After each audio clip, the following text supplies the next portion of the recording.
My lifelong appreciation of the style of art known as Surrealism propels me to create my own particular version of the art form.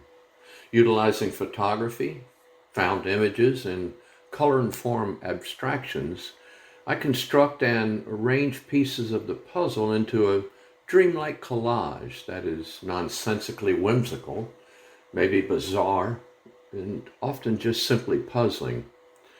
The process is born of the subconscious, free to wander about deploying images out of thin air.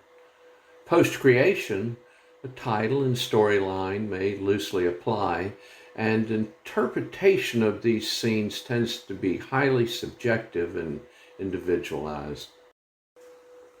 Pimp Daddy gets a trike. Daddy was deprived as a child. Instead of the normal children's trike, he went straight to a lime green Metal Flake 64 Impala lowrider with fur trimmed upholstery. You should have seen him rolling up to the kindergarten. A trio of Borneo natives watch on in quiet bewilderment, occasionally eyeing a bevy of sumptuous burgers. A Goliath grouper casts a disparaging glance at little Juan. Juan looks on and smiles heartily at this disparate menagerie, considering it to be nothing more than his own personal toy box. Senatorial beavers. The beavers perform their version of kissing babies. Vincent, the more outgoing of the two, decides to branch out and gets caught red-handed slipping into a size 5 pink pump. Their political career gets off to a bumpy start. Boatfish. I guess it all started when I answered an ad for an equestrian-related job.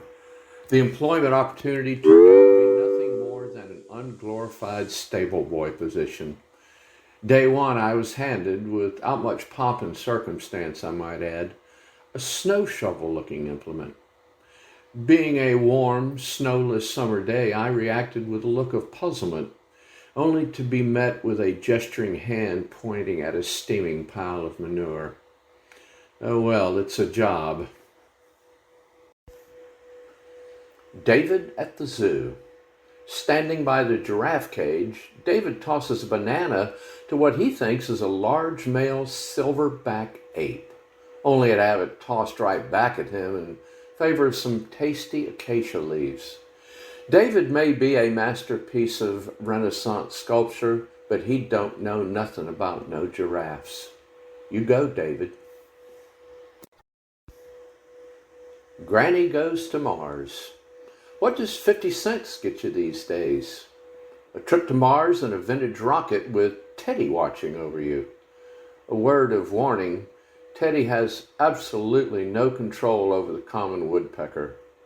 A woodpecker cop will cost you an extra $50. Be sure to wear your protective granny panties. Nothing secures you quite like a full-sized pair of bloomers. Hybrid preparado. Scrapped together, this hybrid concoction willingly powers a simple flashlight with nothing more than 10 gallons of kerosene, a few electrical parts, some confused but colorful tubing, and an electrical cord to absolutely nowhere. Tabs for the lonely. It was at that very moment that she leveled her stare, freezing me in my tracks.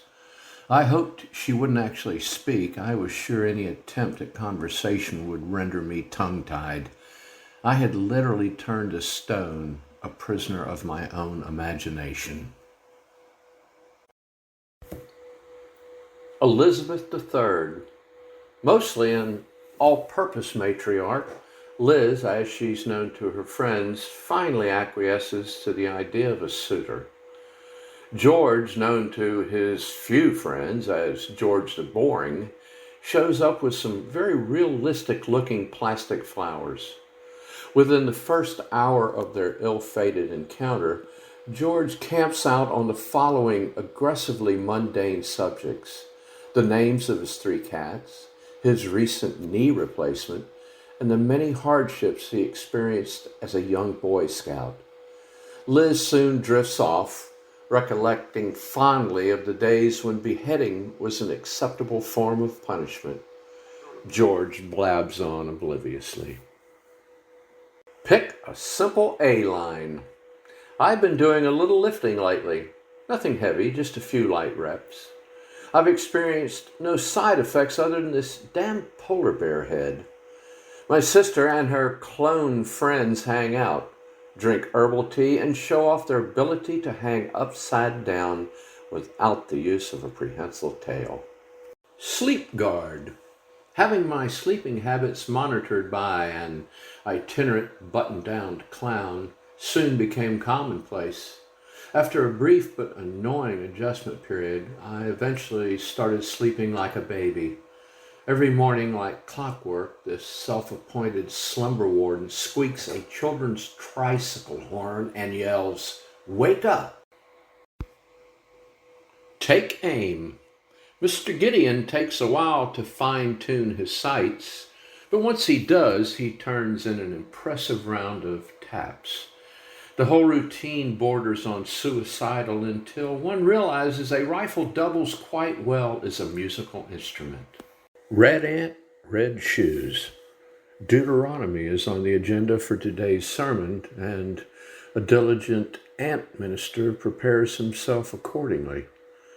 Colorful dog-like demons are hell-bent on distracting our preacher, but he will not be disturbed, for thou art with him.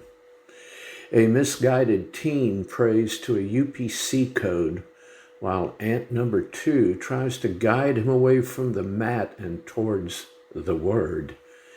A sans-dermal living statue waves a handful of wheat in the air, hoping to scare away the doggy demons. She's not having much luck, but at least she's censored appropriately. The shoes are a size men's 14 wide.